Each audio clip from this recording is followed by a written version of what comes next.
So if I were to learn a language from scratch, what would I do? The answer depends on what language am I trying to learn.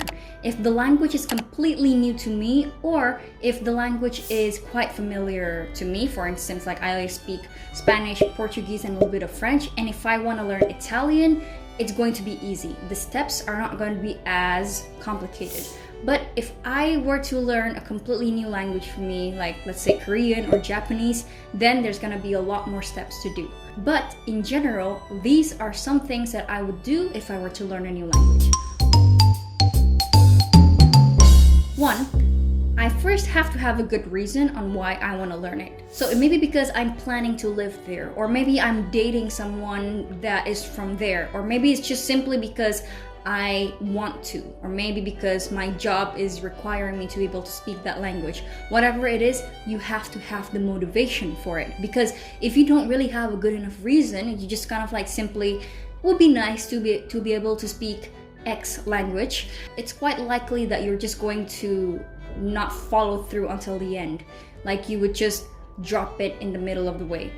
So for me, when I was learning Dutch, my reason was because I was living there. And also at the time I had a boyfriend from the Netherlands, so learning Dutch is just a no-brainer. But for Spanish, I didn't actually have an urgent reason to learn it. My strong enough reason is just because I wanted to. I love the language, I wanted to learn about Latin cultures, I like Spain, I just simply love it, and for me, that is a good enough reason. And also because I love languages, so having the reason of I just like it is strong enough for me. But for others who are not really into languages, maybe they would need stronger reasons for it. You know, like moving to that country or having to speak that language for your job, etc., etc. So what about you? What is your big enough reason, big enough motivation to learn English? So think about it. Number 2, I will look at pop cultures in that language. So it could be from dramas or TV shows or music, movies, celebrities, public figures, whatever. So why do I do this? Why is it important to look at this? Because it gets me attached to the language. Just think about it. You know, for those of you guys who love watching K-dramas, drakor, people who watch K-dramas are the ones that are more likely to actually learn about Korea and learn Korean language and all that than those who are not exposed to K-dramas at all. Knowing and liking the pop culture that is associated with this language that you're trying to learn could be used as a catalyst for you to actually keep going, keep learning the language. For me, for instance, long before I started learning Portuguese, I was already connected with Brazilian pop culture, Brazilian music, Brazilian dances, Brazilian people. So when comes a time where I actually felt I want to learn Portuguese, it's much easier to get into it.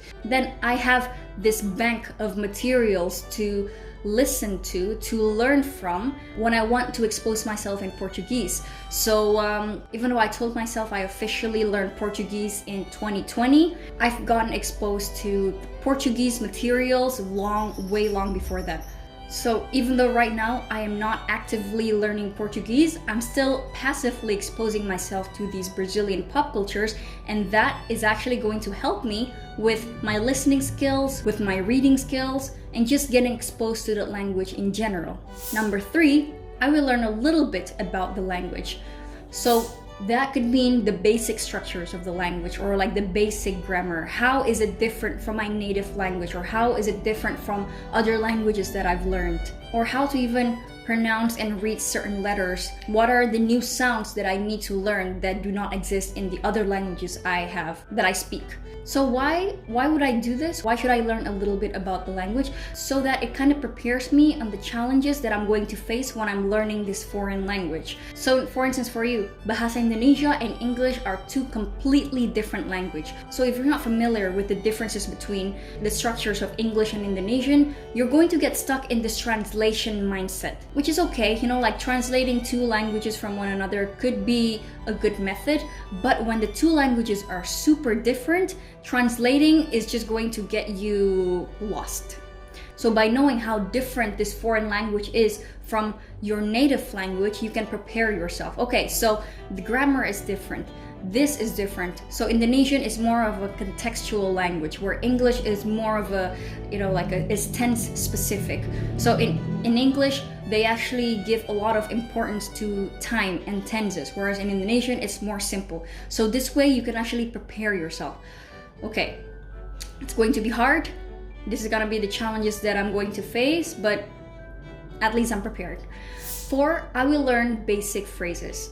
So learning the common phrases. I can learn common phrases different ways. I can learn it from a book, like a list of phrases that I can start with, or I can learn phrases, common phrases, naturally with authentic content. So by exposing myself to a lot of content in English or in foreign languages that I'm learning, I will inevitably encounter phrases that will always come up. Like, how are you? How's it going? Like, look out, stuff like that. So for me, personally, I prefer to learn phrases naturally by exposing myself through a lot of content, but some people would just prefer to learn it mechanically from like a book or from a list. I don't really recommend that, but if it's a way that you prefer, why not? Just go for it.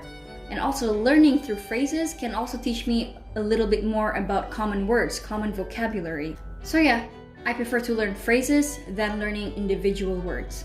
And finally, learn common words.